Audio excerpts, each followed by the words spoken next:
पाकिस्तान के मायानाज स्नाइपर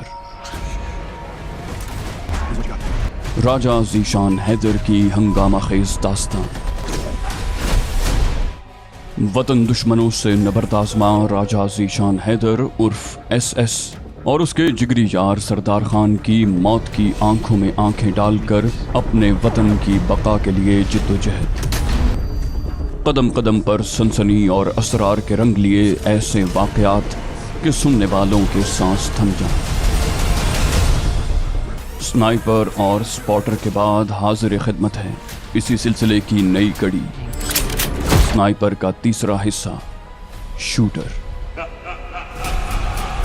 आपके लिए पेश खिदमत हैं नए हंगामे, पुरानी दुश्मनियाँ, एडवेंचर, एक्शन और वतन के लिए जान कुर्बान करने का अज़्म रखने वाले सरफरोशों की दास्तान। रियाज आकिब कोहलर के कलम से निकला एक लाजवाल किरदार।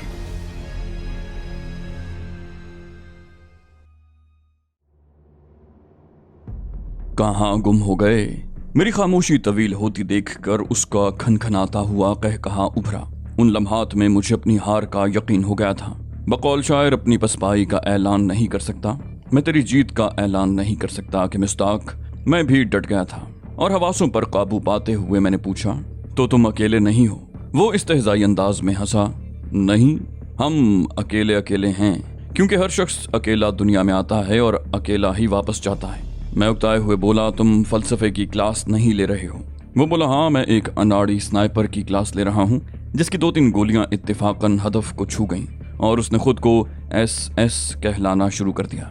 मैंने कहा, अगर तुम सोचते हो कि SS का मतलब शार्प शूटर बनता है तो यकीनन गधे हो, बल्कि तुम ये न भी समझो तब भी गधे तो हो। बाकी SS मेरे कवर नाम सलीम शाह का मुखफ़फ़ है। अब कुछ लोगों ने इसे शार्प शूटर कहना शुरू कर दिया तो ये उनकी कम इल्मी है, मेरा तफाखुर नहीं। उसने बुरा मुंह बनाते हुए मुझे धमकाया, बोला, मैं तुम्हारे किसी भी उज़्व को निशाना बनाकर बोलने की तमीज़ सिखा सकता हूँ, इसलिए मुंह खोलते वक्त अल्फाज के चुनाव पर ध्यान दिया करो। वो इस हालत में था कि धमकी दे सकता था। मैं अनदेखे जाल में यूं फंसा हुआ था कि फड़फड़ा भी नहीं सकता था। बज़ाहिर तो यूं लगता था कि वो मेरी बेबसी से लुत्फ़अंदोज़ हो रहा है। बिल्ली जब चूहे पर काबू पा लेती है तो लुक़मा बनाने से पहले उसे उसकी बेबसी का एहसास दिलाती है, आज़ाद करके भागने का मौका देती है और उसकी हर कोशिश को नाकाम करके अपनी बरतरी जताती है। बदकिस्मती से उस वक्त चूहे का किरदार मुझे मिल गया था, लेकिन मैं इतनी जल्दी हथियार नहीं फेंक सकता था।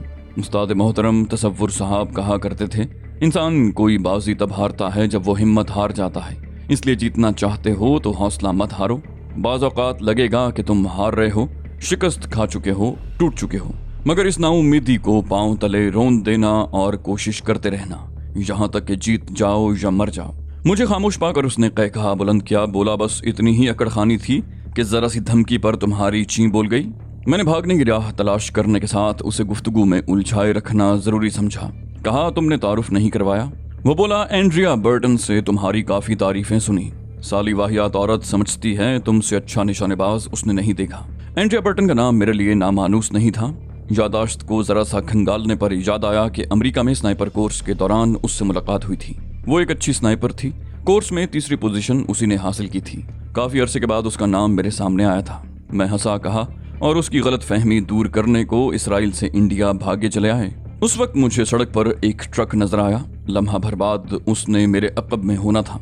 तब मैं अक़बी जाने मौजूद स्नाइपर की नजरों से 2-3 सेकंड के लिए ओझल हो जाता, जबकि बाईं जाने मौजूद स्नाइपर से मैं चौड़े तने वाले दरख्त की वजह से आड़ में था। उसने इंकिशाफ किया, बोला, एक वजह तो ये भी है, बाकी इंडिया इसराइल भाई भाई और भाइयों की मदद को तो आना पड़ता है। उसी दम ट्रक मेरे मतलूबा मकाम तक पहुंच गया था। मैं अक़ब को चौड़े तने की आड़ में और दाएं पहलू को ट्रक की आड़ में रखते हुए झुके झुके दौड़ा। 15-16 कदम के फासले पर होटल का बरामदा था और बरामदे तक जाने के लिए मुझे 3-4 कदम बाएं हाथ लेने पड़ते कि इस दौरान मुझे दरख्त की आड़ मैसर न होती और वहां मुझे निशाना बनाया जा सकता था, बशर्ते के स्नाइपर दुरुस्त तरीके से लीड ले पाता, जबकि लीड लेने के लिए हदफ की रफ्तार का अंदाजा करना जरूरी है और हदफ की रफ्तार का अंदाजा तभी लगाया जा सकता है कि जब हदफ नजर आ रहा हो। गोया 3-4 कदम का फासला मुझे कब्रिस्तान भी पहुंचा सकता था और दुश्मन को शर्मिंदा भी कर सकता था, क्योंकि एक अच्छे स्नाइपर की गोली का खता जाना उसे डूब मरने के मकाम तक पहुंचा देता है। वो मुझे मुसलसल ललकार रहा था, धमका रहा था और मेरा मजाक उड़ा रहा था। अगर मुझे निशाना बनाने को गोली चलाता जो खता जाती तो खुद अंदाजा कर लें उसकी डींगों की क्या हैसियत बाकी रह जाती। मैंने एकदम मुड़ते हुए 2 छलांगों में मुख्तसर फासला उबूर करके बरामदे की 2-2.5 फुट 4 दीवारी से दूसरी जानिब पहुंच गया। खुले हॉल के 3 दरवाजे थे और बाईं जानिब वाला दरवाजा बिल्कुल करीब था, मगर मुझे कमरे में दाखिल होने की जरूरत महसूस नहीं हुई कि बरामदे के गिर्द हाशियानुमा 4 दीवारी के अकब में लेट कर मैं महफूज था। मोबाइल फोन पर राब्ता बहाल था। जो ही फोन को कान से लगाया मेरे चढ़े हुए सांस उसे आगाह करने लगे कि मैं उसे सुनने को तैयार था। वो इस्तेज़ाई अंदाज में बोला, खामखा इतनी कोशिश की, निशाना बनाना होता तो अब तक तुम माजी का हिस्सा बन चुके होते। मैंने कहा, सोचा दुश्मन का एहसान ना उठाऊं। उसने तंज़ी अंदाज में पूछा, तुम्हें यकीन है यहाँ से बच जाओगे? मैंने इत्मीनान से कहा, पता नहीं, लेकिन लड़ जरूर सकूंगा। वो गुरूर भरे लहजे में बोला, अभी बच्चे हो, हमसे लड़ने के लिए तुम्हें मजीद तरबियत की जरूरत है, इसलिए हाथ सर पर रख कर मेरे पास आ जाओ, जिंदगी की भीख भी दे दूंगा और सिखाऊंगा भी। मैं खिलखिलाकर हंसा, कहा, आ जाता, मगर सीखने की उम्र नहीं रही अब मेरी। इतनी देर में मैं रेंगते हुए बरामदे के आखिरी कोने तक पहुंच गया था। राब्ता मुनक़ता करते हुए मैंने SR1 को बैग से निकाल कर जोड़ा और सुतून की आड़ लिए उठ बैठा। 2 पाई खोले बगैर मैंने बैरल 2 फुट की दीवार पर रखी कि एक तो दीवार के सिरे पर 2 पाई टिकाई नहीं जा सकती थी, दूसरा ऐसा करने की सूरत में दुश्मन को ज्यादा दिखाव मयसर होता।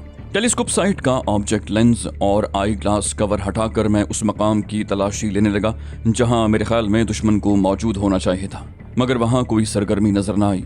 अच्छी तरह तलाशी लेकर मैंने दूसरे मकाम की तलाशी ली जहां से मेरे अंदाजे के मुताबिक दूसरी गोली चली थी, मगर वहां भी मुझे कुछ नजर न आया। मैं हैरान रह गया। उसी दम मोबाइल फोन बजने लगा। दुश्मन स्नाइपर की ही कॉल थी। बटन दबाते हुए मैंने मोबाइल फोन कान से लगा लिया। उसका इस्तेहज़ाई कहकहा सुनाई दिया। बोला, मेरा ख्याल है तुम टेलीस्कोप साइट में अपने दुश्मनों मतलब हमें ढूंढ रहे हो। मैंने कबूलने में देर न की, बोला हाँ। वो इत्मीनान से बोला, हम तो तुम्हें भागते देख कर वापस चले आए। मैं तानाजन हुआ, कहा, बंदे को इतना डरपोक भी नहीं होना चाहिए। वो मुतकब्बिराना अंदाज में बोला, बच्चों से कौन डरता है बरखुरदार। मैं तुर्की बतुर्की बोला, वही जिसकी वल्दियत के खाने में बच्चे का नाम लिखा हो।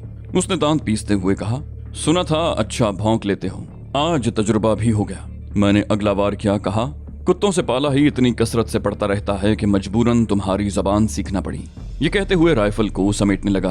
वो बोला, बेफिक्र रहो, जल्द ही तुम्हारा बहुत बुरा हशर होने वाला है। वो धमकियों पर उतर आया था।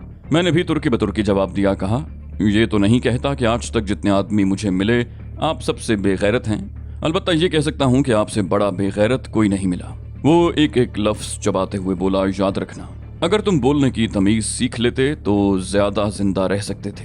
मैंने कहा, और तुम भी याद रखना, शुरुआत तुम्हारी तरफ से हुई, इख्तिताम एहसास करेगा। वो तपते हुए बोला, तुम नहीं जानते जीशन, बिल्कुल नहीं जानते हम तुम्हारे साथ क्या करने वाले हैं। राइफल बैग में मुंतकिल करते हुए मैंने कहा लगाया, कहा, बिल्कुल सही कहा, मगर मैं जो तुम लोगों के साथ करने वाला हूँ उसे तुम अच्छी तरह जानते हो। वो बोला, याद रहे, तुम्हें तंबीह कर दिया है, अब कोई बहाना नहीं चलेगा। उसने राब्ता मुनक़ता कर दिया। मैं मोबाइल फोन फेंकने ही लगा था कि कुछ सोचकर इरादा तर्क कर दिया और उसे ऑफ करके पास रख लिया। वो बटनों वाला सादा मोबाइल फोन था, इसलिए मैंने पास रखने में खतरा महसूस न किया। मैंने मोहतात अंदाज में जगह छोड़ी। दुश्मन का कोई पता नहीं था अब तक वहीं मौजूद होता। हम एक दूसरे को नीचा दिखाने का खेल शुरू कर चुके थे, और ये ऐसा खेल है जिसके उसूल व ज़वाबित मुकर्रर नहीं है। स्नाइपर का तो काम ही पोशीदा रहकर दुश्मन के परखचे उड़ाने का होता है, और जब तक मैं खुद को गुम न कर लेता दुश्मन के रहमो करम पर ही रहता। बरामदे से निकलकर मैं आगे बढ़ने ही लगा था कि नजर पुलिस की गाड़ी पर पड़ी। तमाम एहतियात को बालाए ताक रख कर मैं मुखालिफ समत बढ़ गया। बरामदे के दाएं पहलू से बाहर निकलकर मैंने होटल के अकबी जानिब का रुख किया और इमारत के अकब में गायब होने से पहले एक नज़र पुलिस वालों पर डाली। होटल का मुलाजिम उन्हें कुछ बताते हुए मेरी जानिब इशारा कर रहा था, और ये इशारा मुकम्मल वजाहत कर रहा था कि बैरे ने क्या फूल बखेरे होंगे। यकीनन एक नई मुसीबत का आगाज हो चुका था। मैं लंबे डग रखता हुआ होटल की इमारत के अकबी जानिब पहुंचा और पुलिस वालों की निगाहों से ओझल होते ही भाग पड़ा। एक छोटा सा मैदान था, उसे उबूर करके मैं गली में घुस गया। दौड़ते हुए मैं हर चंद कदम बाद पीछे नजर डाल लेता। गली में घुसते ही मुझे पुलिस की गाड़ी इसी तरफ बढ़ती नजर आई। मेरी टांगों में बिजली भर गई थी, मगर जितना भी तेज दौड़ता जीप का मुकाबला नहीं कर सकता था। अलबत्ता ये बात मेरे हक में जाती थी कि मैं सीधी सड़क पर नहीं दौड़ रहा था कि जीप मुझे 1-2 मिनट में आ लेती। गलियों में एक तो वो तेज रफ्तारी से जीप नहीं दौड़ा सकते थे, दूसरा मैं गलियों की भूल भुलैयों में उनसे छुप सकता था। पहला मोड़ आते ही मैं दूसरी गली में मुड़ा और चंद कदमों के बाद अगली बगली गली में घुस गया। अलबत्ता लोगों की आमदोरफ्त की वजह से पुलिस वालों को मुसलसल रहनुमाई मिल सकती थी। वो चौथा पांचवा मोड़ था जब ऐसी गली में पहुंचा जो बिल्कुल खाली पड़ी थी। तीसरे मकान के पास से गुजरते हुए मेरे कदम एक लम्हे को रुके और फिर मैं 5-5.5 फुट की चार दीवारी के ऊपरी सिरे पर हाथ रख कर अंदर कूद गया। दाखिली दरवाजे पर चौकीदार को मौजूद न पाकर मैंने खतरा मोल लेने की हिम्मत जताई थी। वो एक खूबसूरत मकान था। दाखिली दरवाजे के सामने ही कार का गैराज बना था, मगर उस वक्त कार मौजूद नहीं थी, जिसका मतलब था साहिब खाना घर पर मौजूद नहीं था। गैराज के सामने ही छोटा सा सब्जाजार था जिसके चारों तरफ क्यारियां बनी हुई थी। गली में गाड़ी गुजरने की आवाज सुनते ही मैं दीवार के साथ दुबक गया। मेरे अंदाजे में वो पुलिस वाले ही थे, लेकिन मैं दीवार के ऊपर से झांकने का खतरा मोल नहीं ले सकता था। गाड़ी के गुजरते ही मैं मोहतात अंदाज में अंदरूनी इमारत की तरफ बढ़ा। अंदर से टीवी वगैरह चलने की आवाज आ रही थी। नशिस्तगाह का दरवाजा खोलते हुए मैं मोहतात अंदाज में अंदर दाखिल हुआ। टीवी पर इंडियन ड्रामा चल रहा था, लेकिन नशिस्तगाह खाली थी। बाएं हाथ बावर्ची खाने का दरवाजा था। उसके सामने ही एक गोल मेज पड़ी थी जिसके गिर्द 4 कुर्सियां रखी हुई थीं। दाईं जानिब की दीवार पर एक बड़ी LED लगी थी। दरमियान में 3 सोफा सेट रखे हुए थे। दाखिली दरवाजे के करीब सामने ख्वाबगाह का दरवाजा था जो निस्फ खुला था और वहां से किसी खातून के बातें करने की आवाज आ रही थी। एक तरफा आवाज से जाहिर हो रहा था कि वो कॉल पर बातें कर रही हैं और अंदाजे गुफ्तगू से लगता था कि काफी देर से गपशप शुरू थी और जल्द खत्म होती दिखाई नहीं दे रही थी। खातून खाना को तकलीफ दिए बगैर मैं बावर्ची खाने की तरफ बढ़ गया। बेफिक्री से दरवाजा खोलकर अंदर घुसा और तवील सांस लेकर रह गया, क्योंकि एक अधेड़ उम्र औरत कुछ पकाने में लगी थी। दरवाजा खुलने की आवाज पर उस तरफ मुतवज्जे हुई। मुझे देखते ही उसके चेहरे पर खौफ भरी हैरानी उभरी। उसके चीखने चिल्लाने से पहले मैंने पिस्तौल निकाल कर ताना।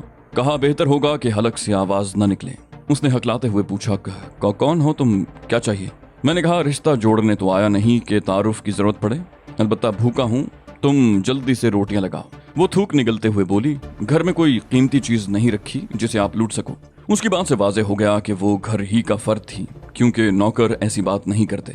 मैं इत्मीनान से बोला, जो कहा गया है वो करो, जब तिजोरी की चाबी मांगूं तब ये वजाहत देना। होंठ भींचते हुए उसने फ्रिज से गूंथा हुआ आटा निकाला, चूल्हे से देगची हटाकर तवा रखा और रोटियां डालने लगी। बावर्ची खाने का दरवाजा अंदर से बंद करके मैं स्टूल पर बैठ गया। रोटियां पकाकर उसने दाल का सालन मेरे सामने रखा और झिझकते हुए वजाहत की। बोली, ये दिन वाला सालन है, रात के लिए सब्जी बना रही थी मगर वो तैयार नहीं है। मैंने कहा, धन्यवाद, अब चाय भी बना दो। वो खामोशी से चाय बनाने लगी। मैं उसे तसल्ली देता हुआ बोला, पुलिस से बचने के लिए मैं यहाँ छुपा हूँ, खाना वगैरह खाकर चला जाऊंगा और बेफिक्र रहें, लुटेरा नहीं हूँ। न आप लोगों को कोई और नुकसान पहुंचाने का इरादा है सिवाय 3-4 रोटियों और चाय की प्याली के। उसके चेहरे पर तमानियत नमूदार हुई। यकीनन मेरी वजाहत ने उसकी ढारस बंधाई थी। मेरे खाने से हाथ खींचते ही उसने चाय की प्याली मेरे सामने रख दी। ताज़ा दूध की बनी चाय ने कुसलमंदी दूर कर दी थी। चाय अच्छी लगी थी इसलिए सवाल किया, एक प्याली और मिल सकती है? इस बात में सर हिलाते हुए उसने प्याली दोबारा भर दी। वो हिचकिचाते हुए पूछने लगी, आप मुजरिम तो नहीं लगते, फिर पुलिस आपके पीछे क्यों पड़ी है? मैंने हंसते हुए कहा, खाला, मुजरिमों को पुलिस से बचने की जरूरत थोड़ी होती है। ये तो शरीफ लोग हैं जो सारी जिंदगी पुलिस से बचने को भागते रहते हैं। उसी वक्त कार का हॉर्न बजा। मेरी इस्तेफामिया नजरें उसकी जानिब उठी। उसने वजाहत की, मेरा दामाद होगा। मैंने जल्दी जल्दी चाय के घूंट हलक में उंडेले और जगह छोड़ते हुए कहा, चले खाला, आपकी बेटी और दामाद से भी मिल लेते हैं। एसरवन का बैग मैंने दोबारा कंधों में डाल लिया था। फिर कहा, वैसे दामाद जी का नाम क्या है? वो मुख्तसरन बोली, जसविंदर। मैंने कहा, मैं आपकी बेटी और दामाद को हमरा लेकर जाऊंगा और फिक्र न करें, 10-15 मिनट में बखैरियत लौट आएंगे। वो हरासा होते हुए हकलाई, मगर? मैं कतकलामी करते हुए बोला, खाला, एतबार करो, नुकसान पहुंचाने वाले तसल्ली नहीं दिया करते। ये कहते हुए मैंने उसे आगे बढ़ने का इशारा किया। जो ही बावर्ची खाने से निकले उसी दम 3-पीस सूट में मलबूस 27-28 साल का जवान एक खातून के साथ नशिस्तगाह के दरवाजे से अंदर दाखिल होता दिखाई दिया। खातून का उभरा हुआ पेट वजाहत कर रहा था कि उसकी माँ वहाँ क्यों नजर आ रही थी। मुझे देखकर मियाँ बीवी हैरान हो गए थे, खासकर खातून खाना तो शिशदर नजर आ रही थी। मैंने कहा, जसविंदर साहब, आपको और भाभी को थोड़ा कष्ट उठाना पड़ेगा तो प्लीज चले मेरे साथ। वो कदरे रुखाई से बोला, किस लिए और आप हैं कौन? पिस्तौल सामने लाते हुए मैंने उसे सूरत हाल से आगाह किया। कहा, सवाल जवाब में वक्त जाया करने की बजाय काम पर ध्यान दो। जसविंदर के चेहरे पर खौफ नमूदार हुआ। तो तुम्हें क्या चाहिए?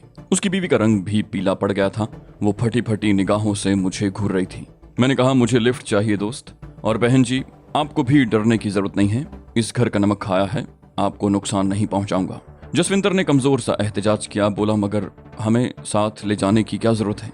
मैंने इत्मीनान से कहा, चलें, नहीं ले जाता, कार की चाबी दे दें। वो थूक निकलता हुआ बोला, मैंने बड़ी मुश्किल से कार खरीदी है। मैंने कहा, तभी तो कह रहा हूँ, मुझे किसी अच्छे से होटल तक पहुंचाकर वापस आ जाना। बोला, वो आप टैक्सी? मैंने कहा, यकीन करो, मेरे पास गपशप का बहुत वक्त है, अगर दिल चाह रहा है तो बैठ जाते हैं, और अगर मुझसे जल्दी जान छुड़ाना चाहते हो तो चलो। उसने जल्दी से कहा, तो मैं अकेला चलता हूँ? मैंने कहा, नहीं, बहन जी का जाना जरूरी है, क्योंकि मैं पुलिस से बचने के लिए यहाँ छुपा हूँ और औरत के साथ होने की वजह से तफ्तीश का सामना नहीं करना पड़ेगा। उसने बेबसी से सर झुका लिया। 2-3 लम्हे के बाद हम दाखिली दरवाजे से बाहर निकल रहे थे। कार की अगली नशिस्त पर मियाँ बीवी और मैं अकबी नशिस्त पर बैठा हुआ था, मगर रास्ते में पुलिस से टकराव नहीं हुआ। शायद सरसरी चक्कर लगाकर उन्होंने अपनी जिम्मेदारी संभाल ली थी। एक होटल के सामने मैंने जसविंदर को कार रोकने के लिए कहा और उसने ब्रेक दबा दी। नीचे उतरते हुए मैंने नदामत का इजहार जरूरी समझा कि मेरी वजह से उन्हें ज़हनी तकलीफ उठाना पड़ी थी।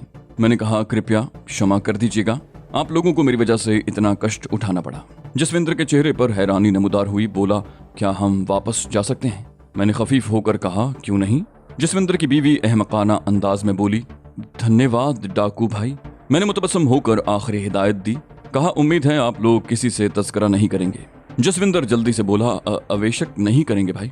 और मैं मुस्कुराता हुआ होटल के दरवाजे की तरफ बढ़ गया। जसविंदर ने कार मोड़ कर भगा दी।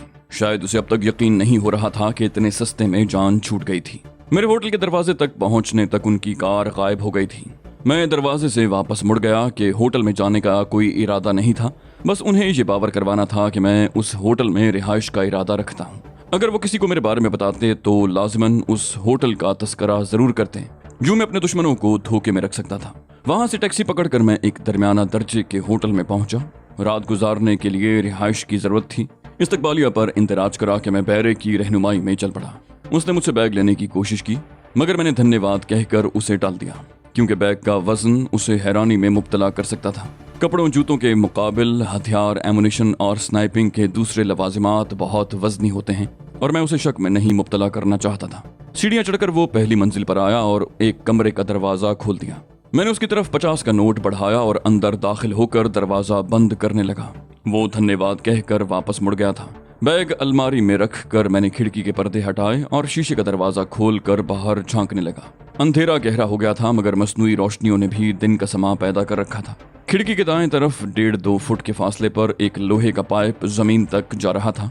उसके सहारे नीचे उतरना काफी आसान था। खिड़की बंद करके मैंने पर्दा बराबर किया और गैलरी में निकल आया। अगले 10-15 मिनट मैंने भागने के रास्ते तलाश किए और फिर कमरे में लौट आया। खाना खाए हुए इतनी देर नहीं हुई थी कि भूख महसूस होती। मैं ताज़ा दम होकर आराम करने लेट गया। अगले दिन मुझे होटल छोड़ना था। तुलुए आफ्ताब के कुछ देर के बाद मैं उठ गया। खिड़की कमरे के शर्की जानिब लगी हुई थी, और सर्दियों में धूप मैसर होने पर न सेकना यकीनन कुफरान नेमत कहलाया जाता है। मैंने पर्दे हटा दिए। खिड़की की बनावट ऐसी थी कि धूप आधे से ज्यादा कमरे में फैल गई थी। गुस्ल खाने में दाखिल होने से पहले मैंने बैरे को पुरतकल्लुफ नाश्ते का बता दिया था। मेरे ताज़ा दम होने तक वो नाश्ता ले आया था। मैंने कुर्सी घसीट कर खिड़की के करीब रखी ताकि धूप से लुत्फानंदोज हो सकूं। बैरे ने मेज मेरे सामने रख दी। बैरे को जाने की इजाजत देकर मैं नाश्ते को जुड़ गया। नाश्ता करके मैं थर्मस से गर्म चाय की प्याली भरने लगा। मैं खिड़की के सामने इस अंदाज में बैठा हुआ था कि मेरा दायां पहलू खिड़की के सामने था। प्याली भरकर मैंने जूं ही थर्मस नीचे रखा, छन्नाके की आवाज से खिड़की का शीशा टूटा। मैंने बरक़ी कौंदे की तरह पांव के पंजे पर जोर देते हुए खुद को पीछे धकेला और कुर्सी को साथ लिए दूसरी जानिब गिर गया। मेरी कोशिश रायगां गई थी, क्योंकि गोली चाय की प्याली पर चलाई गई थी और हस्बे साबिक गोली ने हदफ ढूंढने में कोई गलती नहीं की थी। मैं उठकर दरवाजे तक नहीं जा सकता था कि अब खिड़की के सामने से गुजरना मुमकिन नहीं था। अलबत्ता रेंग कर मैं कमरे से निकल सकता था, लेकिन उस वक्त मसला कमरे से निकलने का नहीं था। मेरा दिमाग इस सोच में गुम था कि आखिर उसने मुझे ढूंढा कैसे। अगर मेरा ताक़ुब करके उन्हें ये कामयाबी मिली थी तो सवाल ये पैदा होता था कि मुझे गिरफ्तार क्यों नहीं किया गया।